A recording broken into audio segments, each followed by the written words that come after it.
Hi friends, welcome back to Nistha gallery. ഇന്ന് ഞാൻ നമ്മുടെ വീട്ടിലൊക്കെ ഇപ്പോൾ താരമായി കൊണ്ടിരിക്കുന്ന ചക്കക്കുരുവിൻ്റെ റെസിപ്പി ആയിട്ടാണ് വന്നിട്ടുള്ളത്. ഒരു നോർമൽ ചക്കക്കുരു ഫ്രൈ. അപ്പോൾ ഇത് തയ്യാറാക്കുന്നത് എങ്ങനെയാണെന്ന് നോക്കാം.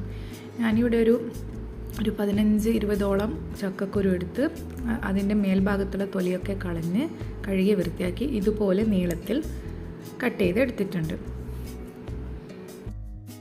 ഇനി ഇത് നമുക്ക് വേവിക്കാൻ ആവശ്യമായ ഒരു പാത്രത്തിലേക്ക് ഇട്ട് കൊടുക്കാം. ഇനി അതിലേക്ക് ഒരു 1/2 ടീസ്പൂൺ മഞ്ഞൾപ്പൊടിയും 2 ടീസ്പൂൺ മുളക് പൊടിയും ആവശ്യത്തിന് ഉപ്പും ചേർത്ത് കൊടുക്കാം.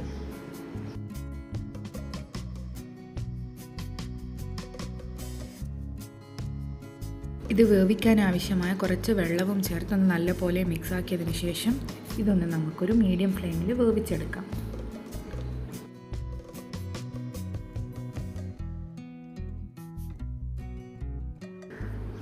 ഇതിലെ വെള്ളമൊക്കെ നല്ലപോലെ ഡ്രൈ ആയി വരണം. അതാണ് നമ്മുടെ ചക്കക്കുരുവിൻ്റെ വേവ്. അപ്പോൾ ഇവിടെ വെള്ളമൊക്കെ നല്ലപോലെ ഡ്രൈ ആയി വന്നിട്ടുണ്ട്. ഇനി നമുക്കിതിലേക്ക് ഇത് ഫ്രൈ ചെയ്യാൻ ആവശ്യമായ വെളിച്ചെണ്ണ ഒഴിച്ചു കൊടുക്കാം. ഞാനിവിടെ ഒരു 3 ടേബിൾ സ്പൂൺ വെളിച്ചെണ്ണയാണ് ഒഴിച്ചിട്ടുള്ളത്. നമുക്കിതിൽ തന്നെ ഫ്രൈ ചെയ്തെടുക്കാം. വേറെ പാത്രത്തിലിട്ടിട്ട് ഫ്രൈ ചെയ്യേണ്ട ആവശ്യമൊന്നുമില്ല. ഇതിൽ തന്നെ അങ്ങ് ഫ്രൈ ചെയ്താൽ മതിയാകും. ഞാൻ വെളിച്ചെണ്ണയൊക്കെ ഒഴിച്ച് കൊടുത്തിട്ടുണ്ട്. ഇനി ഇത് നല്ലപോലെ ഒന്ന് ഇതിൽ നിന്ന് തന്നെ ഫ്രൈ ചെയ്തെടുക്കാം. ഇടയ്ക്ക് ഒന്ന് ഇളക്കി കൊടുക്കണം.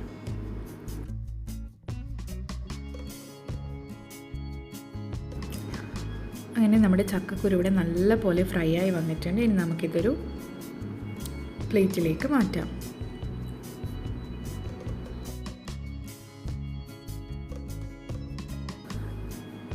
ഈ റെസിപ്പി എല്ലാവർക്കും അറിയുന്നതായിരിക്കും, എന്നാലും അറിയാത്തവർക്ക് വേണ്ടിയിട്ട് ഷെയർ ചെയ്തു എന്ന് മാത്രം. ഇപ്പം നമുക്ക് ലോക്ക്ഡൗണും കാര്യങ്ങളൊക്കെ ആയതുകൊണ്ട് ചക്കയും ചക്കക്കുരു വെച്ചിട്ടുള്ള റെസിപ്പീസൊക്കെയാണല്ലോ നമ്മൾ ട്രൈ ചെയ്യാം. അപ്പോൾ ഇതുവരെ ഇത് ട്രൈ ചെയ്ത് നോക്കാത്തവരുണ്ടെങ്കിൽ ഒന്ന് ട്രൈ ചെയ്ത് നോക്കുക. എന്നിട്ട് നിങ്ങളുടെ വിലയേറിയ അഭിപ്രായങ്ങൾ ഞങ്ങൾക്ക് കമൻറ്റ് ബോക്സിലൂടെ അറിയിക്കുക. പുതിയ വീഡിയോസുമായി വീണ്ടും കാണാം. Thank you for watching.